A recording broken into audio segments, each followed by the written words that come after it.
भाग्य, समुद्र तट की गाथा, परियों और उनकी शक्तियाँ, हम सभी को जानना चाहिए। भाग्य, समुद्र तट गाथा animated show the wings club पर आधारित एक नई नेटफ्लिक्स श्रृंखला है। श्रृंखला के रचनाकारों ने वादा किया कि लाइव एक्शन संस्करण परियों को कुछ स्थितियों में फेंक देगा जो जीवन और मृत्यु का मामला था, जबकि नई श्रृंखला की अवधारणा मूल के समान है। परियों का इस समय बहुत गहरा खतरा है। किस्मत में जलते हुए क्या है समुद्र तट की गाथा। 16 साल से जले हुए लोगों को बाहर नहीं निकाला गया था, इसलिए उनकी वापसी अफिया कॉलेज के छात्रों के लिए एक झटका के रूप में हुई। जिस किसी को भी वे संक्रमित करते हैं, वो अंततः खुद को एक जला दिया जाता है और वे अपनी पिछली पहचान भूल जाते हैं। अफिया की जादुई ढाल को केवल इतने लंबे समय तक और ब्लूम के लिए संरक्षित किया जा सकता है और विशेषज्ञ को इसे बचाने के लिए सभी को जोखिम में डालना होगा। स्कूल ने अभी तक द बर्न्ट ओन्स के खिलाफ प्रदर्शन किया है, लेकिन उनकी शक्तियां बढ़ रही हैं और वे एक खतरा बन गए हैं। परियां कौन है और उनकी शक्तियां क्या हैं? टेरा एलियट साल्ट न केवल टेरा डाउन टू अर्थ है, उसका तत्व पृथ्वी है। यह स्पष्ट है कि पृथ्वी का तत्व उसके परिवार में चलता है, क्योंकि उसका भाई सैम भी एक पृथ्वी परी है और उसके पिता स्कूल में वनस्पति विज्ञान के प्रोफेसर हैं। उसकी भावनाएं चमकती हैं क्योंकि वह अपनी शक्तियों का उपयोग मिट्टी, रेत, चट्टान और जीवन के सभी तरीकों को नियंत्रित करने के लिए करती है। विशेष रूप से जब एक टेबल का उपयोग करने के लिए डैन को फंसाने के लिए एक बेल का उपयोग करते हुए उससे जानकारी प्राप्त करने के लिए। टेरा लाइव एक्शन श्रृंखला में एक नया चरित्र है और कुछ प्रशंसकों ने सुझाव दिया है कि वह फ्लोरा के चरित्र की जगह ले रही है। फिलहाल भूमिका के बारे में ज्यादा कुछ नहीं पता है, लेकिन टेरा की भूमिका 27 वर्षीय अभिनेत्री एलियट सॉल्ट ने निभाई है, जिन्होंने नॉर्मल पीपल और गेम फेस में अभिनय किया है। प्रशंसकों ने इस नवागंतुक चरित्र के बारे में मिश्रित राय की है और वे यह जानने के लिए उत्सुक हैं कि वह समूह में क्या लाती है। ब्लूम, अबीगेल कोवन। 16 साल तक फर्स्ट वर्ल्ड में बड़े होने के बाद ब्लूम को पता चला कि जब वह अपनी मां के साथ लड़ाई के परिणामस्वरूप अपने माता पिता के कमरे की ऊंचाई को गलती से आग लगा देती है। अफिया में रहते हुए वह जानती है कि असफल सबक के दौरान उसे अपनी शक्तियों पर पूर्ण नियंत्रण नहीं है। यह जले हुए लोगों के बढ़ते खतरे के साथ जुड़ता है और यह स्वीकार करता है कि वह कभी नहीं सीख सकता है कि उसके सच्चे माता पिता कौन है। वह एक परिवर्तन है। अपनी पूरी शक्तियों को प्रकट करने के लिए इन पूर्ण शक्तियों में पंख शामिल होते हैं, जो अधिकांश परियों के पास नहीं होते हैं, और उनकी हत्या करने पर उनकी मानव अवस्था में वंश को वापस करने की क्षमता होती है। वह आग में हेरफेर करने की शक्ति भी रखती है, जिसमें उसके हाथों से बीम और आग विस्फोट शामिल है। मूल श्रृंखला में ब्लूम एक राजकुमारी और ड्रैगन फ्लेम की परी है। वह राजकुमार आकाश की मंगेतर है।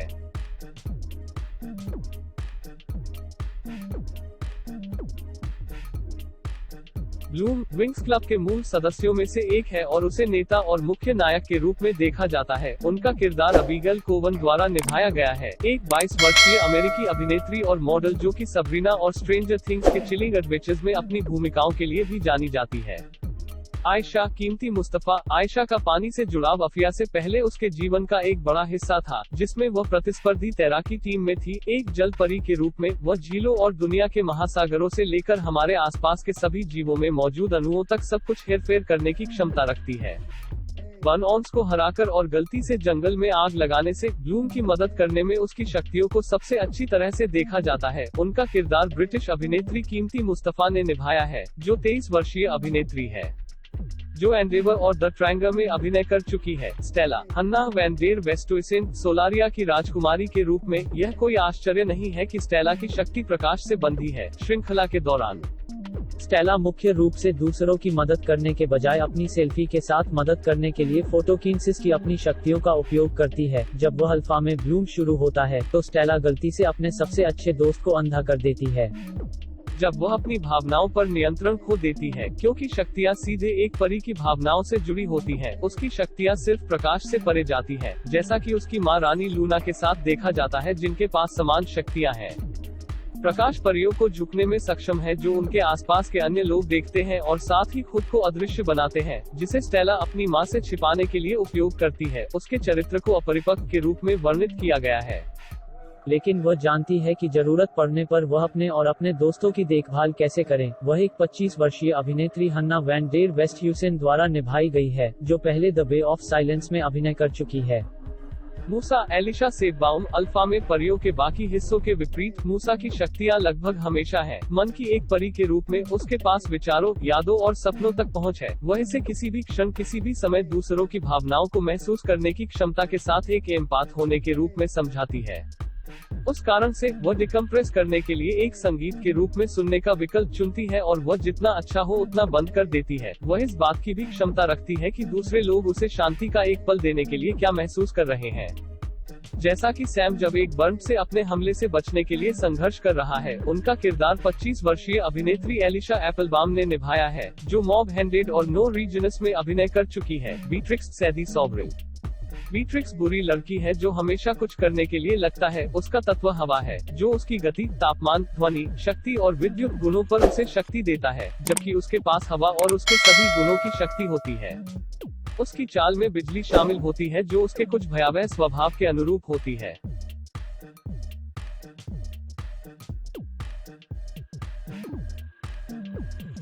बीट्रिक्स एक 19 वर्षीय अंग्रेजी अभिनेत्री सैदी सोवरेल द्वारा निभाई जाती है, जो पहले रोज प्ले जूली में अभिनय कर चुकी है। लड़कियों के लिए विशेष रूप से बनाए गए कार्टून अक्सर दोस्ती पर जोर देते हैं, चाहे इसका मतलब शक्तिशाली परियों को बचाने के लिए एक गुप्त मिशन पर दिन या ग्लैमरस सुपर जासूसों को मिलाना हो। ये शो आमतौर पर युवा महिलाओं के बीच संबंधों को पूरा करने के प्रकार के आसपास बनाए जाते हैं, जो सभी बड़े पर्दे पर बहुत कम होते हैं। जबकि लड़कों के लिए बनाए गए कार्टून, जो रोमांच और स्वतंत्रता पर जोर देने की संभावना रखते हैं, अक्सर पुराने दर्शकों के लिए लाइव एक्शन संस्करणों के लिए अनुकूलित हो जाते हैं, जो कि लड़की केंद्रित शो के लिए दुर्लभ है।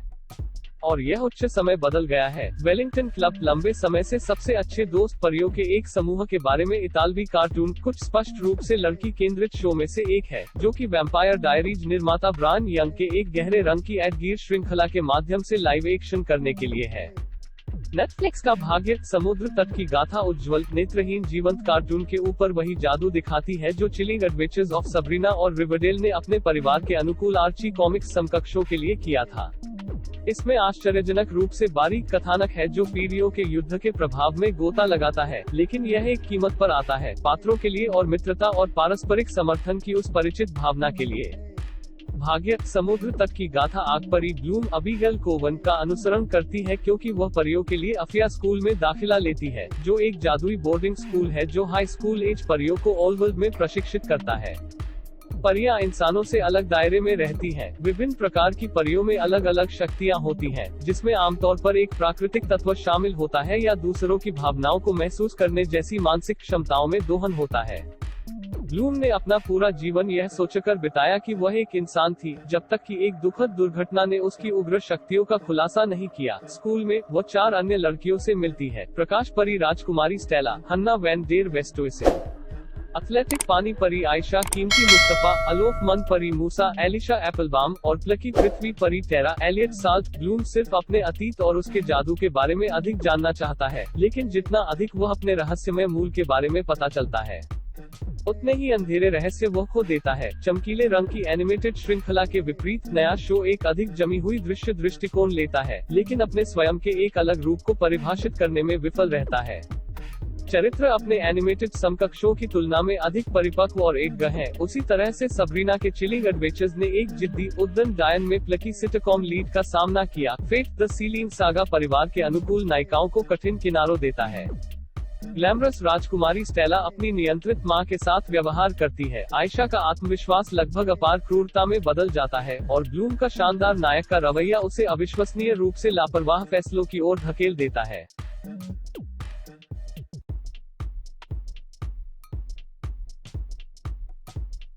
यह अधिक नाटकीय कथानक की मांग करता है, लेकिन यह कार्टून के आम तौर पर अच्छे चरित्रों के विपरीत है। बचे हुए 2 पात्रों को सफेद कर दिया गया है, मूसा और फ्लोरा, जिनके मूल एनिमेटेड डिजाइन क्रमशः लूसी लियू और जेनिफर लोपेज से प्रेरित थे।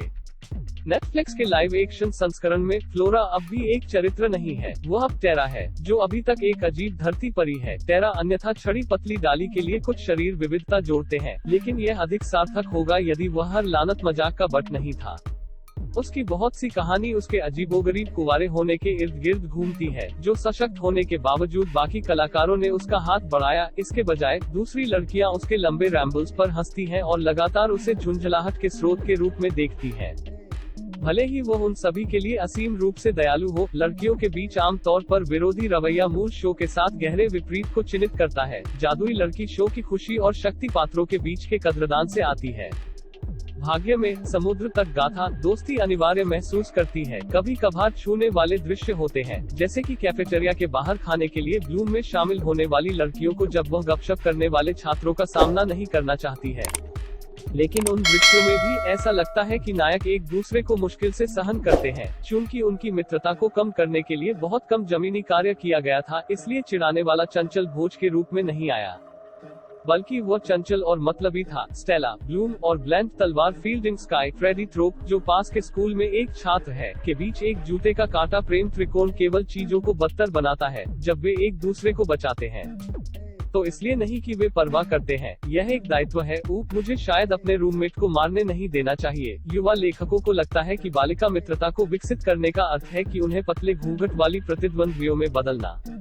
लेकिन जब पात्र और उनके रिश्ते पीड़ित होते हैं, तो भाग्य समुद्र तक गाथा एक सम्मोहक बारीक कथानक का निर्माण करती है। विश्वव्यापी रोमांचक है। एनिमेटेड श्रृंखला परियों की दुनिया और गैर जादुई तलवार चलाने वाले विशेषज्ञ मूल रूप से शूरवीरों को कहने का एक शानदार तरीका पर एक स्पिन की पेशकश करता है। मैजिक स्कूल एक आजमाया हुआ और सही कहानी सेटअप है, और परियों की कक्षाओं का उपयोग करके यह समझाने के लिए कि उनकी दुनिया के जादू कैसे कारगर और पेचीदा है।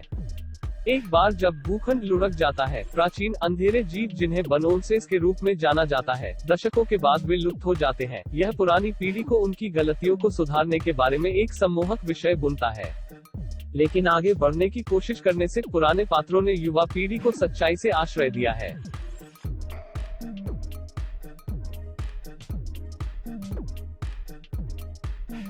युवा पात्रों को अपनी दुनिया के अंधेरे अतीत के बारे में बहुत कम पता है, लेकिन जितना अधिक वे अपने स्वयं के इतिहास के बारे में अधिक जानने के लिए ब्लूम की खोज से जुड़े हैं, उतना ही अधिक वे अपने प्रोफेसरों और आकाओं के उद्देश्यों पर संदेह करते हैं।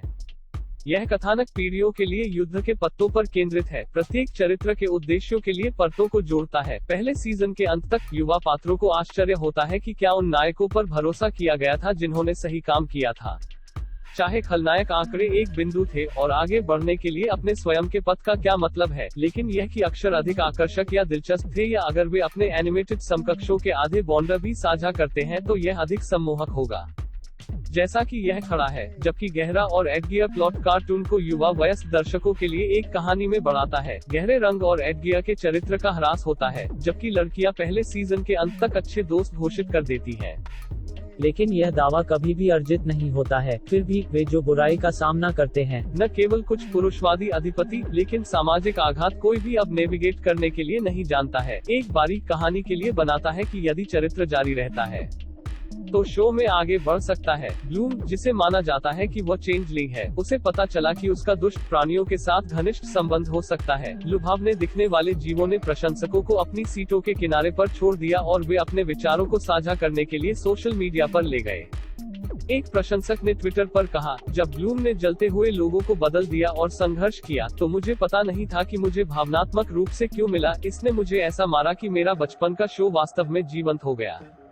पंख उतने प्रमुख नहीं थे जितना हम चाहते थे, लेकिन मैंने अभी भी अपना मूल ब्लूम देखा था, एक अन्य ने कहा। रोजलिंड ने कहा कि क्षितिज पर एक युद्ध हुआ है और द बर्न्ट ओन्स की तुलना में कुछ भी नहीं है। समुद्र तट उनके खेल को बेहतर बनाता है और उनके पंखों को मुक्त करता है। द बर्न्ट को ब्लूम के लिए तैयार किया गया लगता है और उसके पास मौजूद प्राचीन जादू है, इसलिए वह फिर से उनमें भाग लेने की संभावना है। श्रृंखला को आधिकारिक तौर पर एक दूसरे सत्र के लिए अभी तक नवीनीकृत नहीं किया गया है, लेकिन इसकी वापसी के लिए उच्च उम्मीदें हैं। अगर शो दूसरे सीजन के लिए वापस आता है, तो द बर्न्ट वंस वापसी करने के लिए बाध्य हैं। भयावह जीव एक बहुत बड़ी बात बन गए हैं, क्योंकि वे मूल श्रृंखला की तुलना में एक नया जोड़ है।